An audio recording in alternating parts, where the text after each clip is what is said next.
Hello everyone, welcome to Tech It Simple.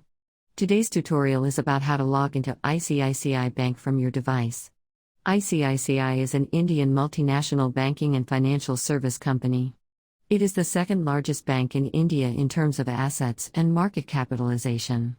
If you want to learn how to log into your ICICI Bank account from your device for internet banking, in this video, we will show you how to do it. For that you need to go to your device and open a web browser.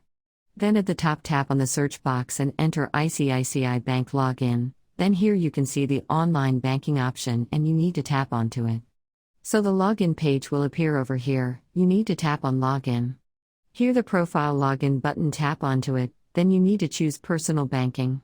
So after the login page has loaded you need to enter your user ID and password to log in. So enter your user ID, then you need to enter your password.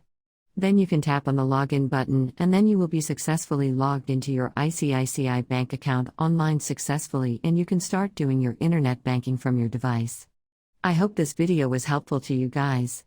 Thank you for watching till the end. To like and subscribe to our channel and hit the bell icon for more upcoming tutorials.